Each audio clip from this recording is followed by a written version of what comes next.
Hello, best of your listeners, and welcome to the best real estate investing advice ever show. I'm Theo Hicks, and today we'll be speaking with Bruce Wollett. Bruce, how are you doing today? I'm doing fantastic. Thanks for having me on. No, absolutely, and thank you for joining us. A little bit about Bruce. He's the owner of Bakerson, which is a full-time multifamily syndication company. He has over 18 years of real estate investing experience, and Bakerfield has bought thousands of individual units, repositioned them, and sold them.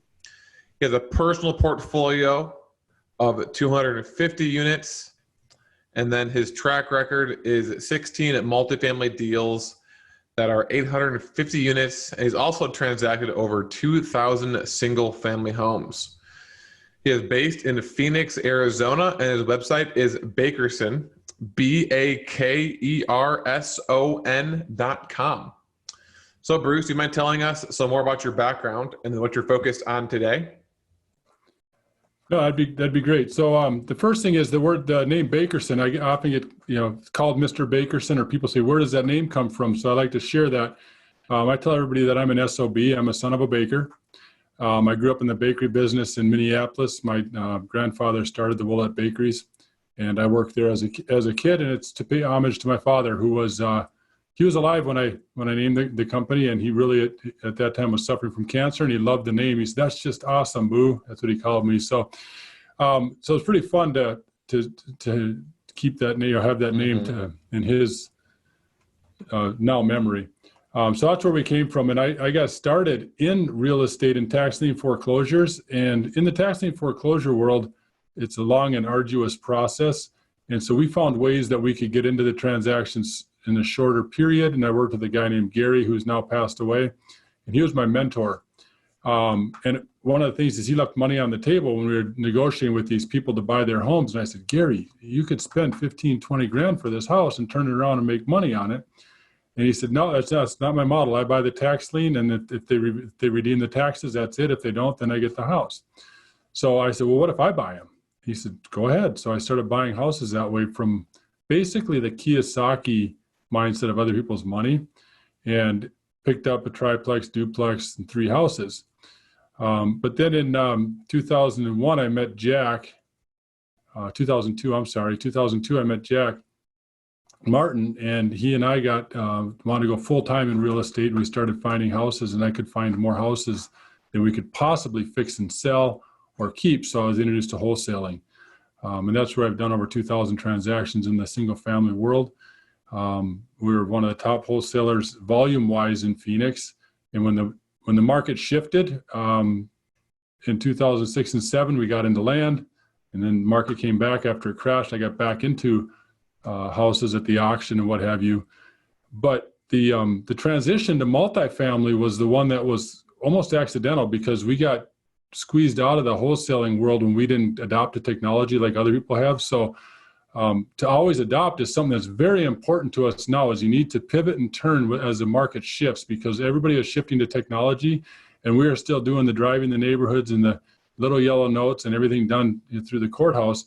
But people were buying online, bidding online, getting loans online, title insurance, the whole bit. For $1,200, somebody would flip a property to them. And I thought, man, I can't compete with that. We need, we're averaging around $5,800 a flip. So we ended up switching to multifamily, and we did a couple dozen of those, 20, 25 multifamily flips. And we said, hey, we can buy, fix, and sell those. So we ended up doing our first apartment deal in Phoenix, 64 unit with another group, and about 120 unit. And after that, we ended up buying 6 properties in Phoenix. Then when we thought the market peaked, we said, hey, we're going to look at Tucson. It's a little softer market, a little better margins. Let's go down there. And the values in Phoenix have almost doubled since we thought it peaked 6 years ago, right? 5 years ago. So in Tucson, then we've done 11 projects. So it's actually 17 multifamily projects, the smallest being 6 units, the largest 120. Our sweet spot seems to be the 60 to 100 unit is where we're able to carve out our sweet spot. So that brings us to where we are today in the buy, fix, and sell.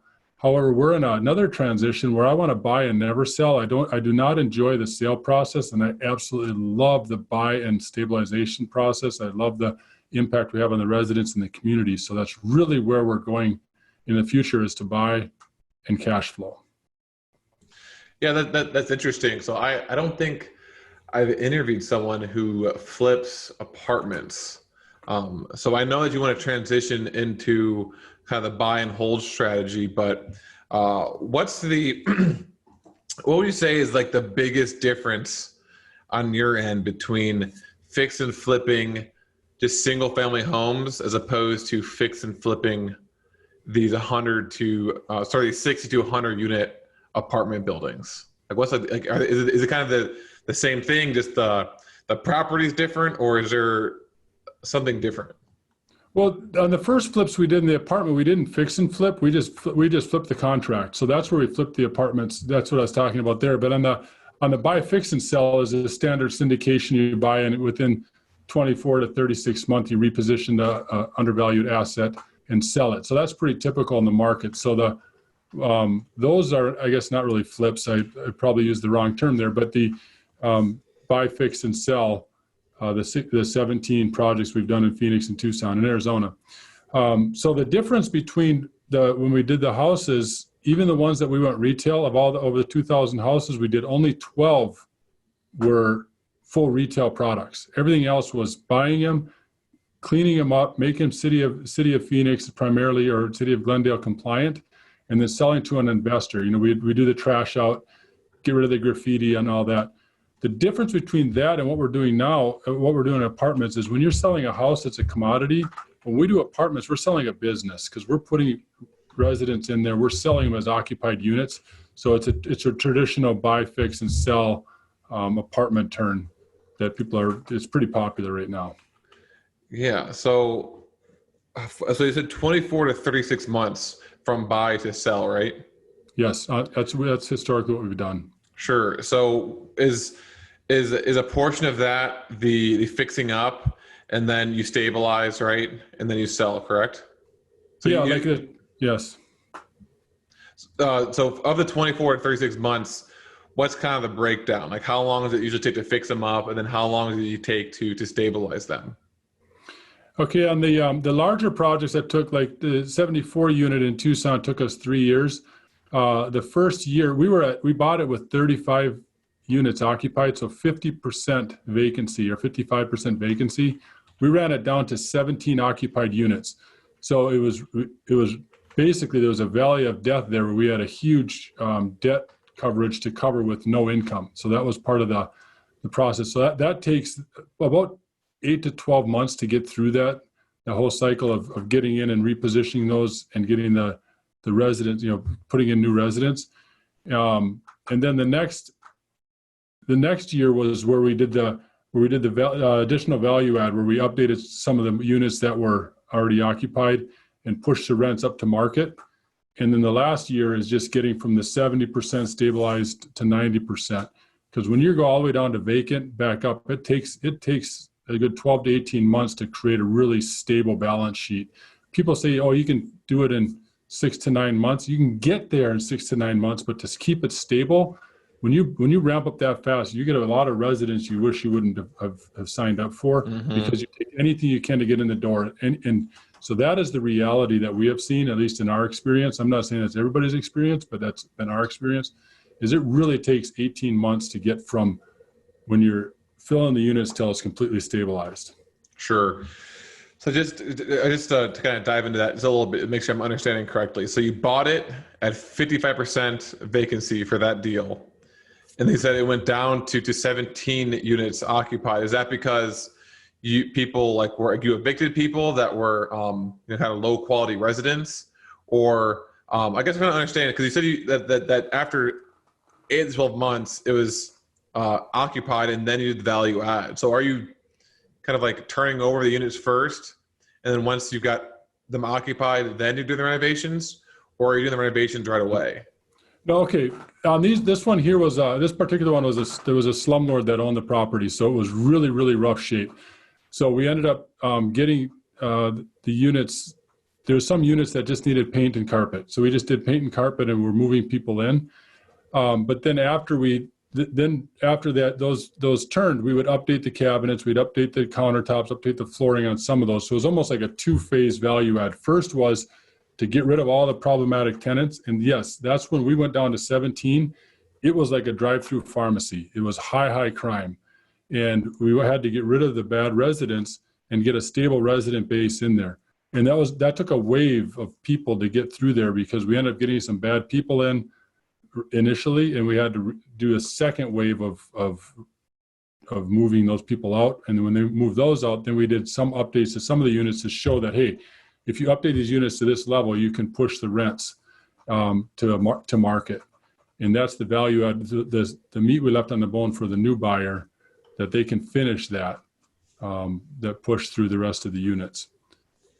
So are the types of deal, is that kind of like a typical deal where it's not stabilized when you buy it, like it's got high vacancy, or are you kind of buying a mixed bag of deals? Like do you target these types of deals that are really distressed, or is your net a little bit wider?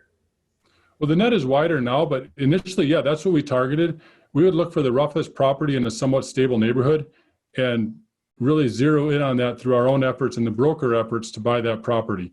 There was a 32 unit in Tucson that we brought down to 4 occupied units. There was a 75 unit that was about 75-80% occupied when we bought it. We brought it to under 50%. 52 unit, brought it to under 50%, because they were really rough properties, and they may have been a good quality product as far as the asset goes, but that resident base was really rough, where the property managers lost control. So we targeted those. However, it's been more and more difficult to find those type of properties in our current market cycle. So we have broadened the net now. We are looking. We did buy our last purchase is a 90 unit in Tucson, is a stabilized asset. It was over 90% occupied with a lot of economic vacancy. And then we have now brought that down. We fixed the economic vacancy. We're at 80% occupied. Now we're back up to over 90. And on that deal, would you, is there a value add like renovation play on that deal, or is it still just like kind of a resident quality issue? No, there will be a play on that as well for updating the units. It's an older building that does need some effort. It's not bad, but we can certainly upgrade the units. The beauty behind this one is the units are all 1,000 square feet or larger. Average square feet is 1,000, so they're quite large. So we have an opportunity to bring in a more stable family resident base than the more transient single. And then you're raising money for these deals. Like you're syndicating them with limited partners. Yes. Exactly. What type of compensation structure is offered? Is it like do you do a preferred return? Is it a profit split? Do I start getting a preferred return right away, or is it delayed until sale? How does that work from like the people who are investing in your deals? Yeah, to date, the preferred or the return is, there's been two times where there's money exchanged. Once when they invest the money, and the second one when they get it back. And in between, there is no distributions, just because the assets have been negative cash flow. So that's how it's been historically. And there's a pref or a split. So because there's heavy value add, there's a little more favor to the sponsor for the return than some of the other typical assets or the syndications that you see. So the investors still get mid-teens return, but it comes in a lump sum. It's not paid, distributed quarterly or monthly. And then however, the asset we're looking at right now to buy would have immediate, probably second quarter, there would be distribution. So we are moving more towards a stabilized asset where we can come into the market and finish the value add that somebody else has started, kind of how we bought properties, how we sold properties previously. But we're looking at larger 150 to 200 units for the stabilized assets, under 100 units for the heavy value add. Whenever you're initially underwriting a deal, so not during the kind of due diligence when you can kind of go into more detail on the property, you mentioned that For example, on on these deals where you buy them, and they were really distressed. Maybe the property was fine, but it was more of a resident issue, and so you know that you're going to go in there and reduce the vacancy to some unknown level. And then obviously during that time, you're going to have to cover that debt service, cover your expenses. So how are you calculating what that number is? So how do you know how much extra money you need to raise to cover the holding costs during that first phase of the value add project? Well, we project pretty accurately how we're going to vacate the units based on what we see when we do our inspection. So you get a pretty good feel for, okay, what number of residents are going to have to be let go. And then you also look at their historicals. Now, on one where the resident base is not stable, that you would see what their delinquency rates are, and you just have a feeling, okay, there's going to be this many. And it's from experience that knowing that we're going to vacate this many units. And then so with that, plus the reserves that we save, there's always been enough to cover the negative cash flow during that part of the renovation or the value add. So it's put on a spreadsheet, and we just build like a Gantt chart of when things are going to start, when they're going to end. What is that? What we call the valley of death. What is our valley of death? Okay, it's 9 months. Okay, so we need to plan for more than 9 months because it may take longer, or we may have to plan for more vacant units. It might be a deeper valley than what we've projected. So we do the stress test, worst case scenarios, and what does that timeline look like? And then we put that into reserves. And then you get the information that you gather is so the delinquency rates. Is that something that you can get before the deal's in their contract? I guess, do you know the death valley before the deal's in their contract, or they're not until after they've done all these inspections that you know? No, it's during the due diligence that is discovered. So how do you come up with the offer, the initial offer price? The initial offer price is based on four things: price per square foot, price per unit, and then based on the rent they're getting per square foot, and rent per unit. So if they're not a performing asset, you can't buy it on a cap rate, right? So you say, okay, I know that I could once this is stabilized, this property could be worth, let's say, $6 million. And so you'd be able to back out the numbers. What is the cost for estimated cost for renovations? What is the estimated cost for we'll have estimate, I guess, value of death, but it won't be finalized until we get through the underwriting after the inspection. But we usually have a pretty good idea on what the assets will trade for in that market, and then plug those numbers into the spreadsheet. Got it. All right. What is your best real estate investing advice ever? Boy, that's I like to give opinions, because advice comes with so much responsibility, right?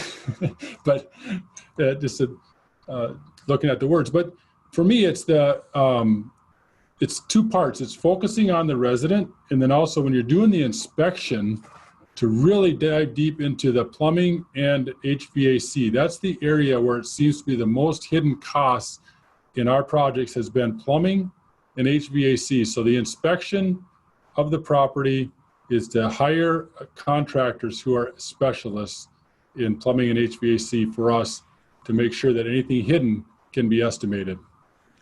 I wish I would have had this interview, I don't know, like 3 years ago when I bought all these fourplexes, and the plumbing and the HVAC were absolute disasters, and the inspector that I had missed that. So, all right, Bruce, are you ready for the best ever lightning round? Yes, sir. Okay, what is the best ever book you've recently read? That would be Relentless by Tim S. Grover. If your business were to collapse today, what would you do next? I would do podcasts with you. Every day. What is the best ever deal you've done? The best ever deal is, my favorite one is a 22 unit in Glendale that was in bankruptcy, foreclosure, a lawsuit, and the owner was arrested for drugs and prostitution, and it was vacant, boarded, distressed, and it was scheduled for demolition. And we were able to save the property, turn it around, and sell it as fully occupied asset. That is our favorite deal. What about a deal that you've lost money on? How much did you lose, and what lesson did you learn? Well, the only deal that I lost money on is one that we didn't buy. We had to walk away from the earnest money because we were uncertain of the market, and so we end up losing some earnest money. But as far as the projects go, they've been profitable. What is the best ever way you like to give back? I like to give back by sharing anything that people ask of me, that there is no secrets, and I'd rather people would learn from people like me and you in the industry, and not from what they find on Google. And then lastly, what's the best ever place to reach you? You can call or text me at 520-808-9111. That is my cell, and I invite people to reach out, or bruce@bakerson.com. All right, Bruce. Well, thank you for joining us today and walking us through your multifamily strategy. And so it's kind of changing a little bit now, but what you were doing, we're focusing on very specific 60 to 100 units. These are properties that were, very distressed, and it didn't necessarily need to be the actual property was distressed. So it's kind of like a property or operationally distressed. So so you mentioned your best deal was the property and operations were a mess, but it could also be something where the asset is in good condition, but the resident base needs to be turned over. And so you'll acquire the properties, and then you will, during that valley of death, I think is what you called it, you'll drop the vacancies so that you get all of the low quality tenants out. You get better quality tenants in, and once that phase is done, the second phase would be to upgrade the units and to kind of implement the value add strategy. And then you will sell those properties as a business, right? Because the property is stabilized, and you'll sell that as a business to someone else. And he said you're also, but now because of the fact that those deals are kind of harder to find, you're transitioning into more into properties that they're going to be more of a buy and hold type strategy, a buy, fix, and hold strategy. We talked about the limited partner structure. So they invest and they get the lump sum on the back end, whether it's a preferred return or a profit split. We talked about how you determine the upfront reserves, right? How to cover these holding costs during the death valley. And it's basically you've got a spreadsheet where you'll go in there during the inspection, you look at delinquency rates to be able to plug in the numbers to your spreadsheet to determine exactly how long it'll take to stabilize a property based off of the current occupancy and then the number of people that you're going to have to remove and then bring back in, how long that takes. We also talked about how you come up with your offer price. So it was a price per square foot, price per unit, rent per unit, rent per square foot, estimated cost of renovations, estimated death valley time, and the after renovation value to calculate the offer price.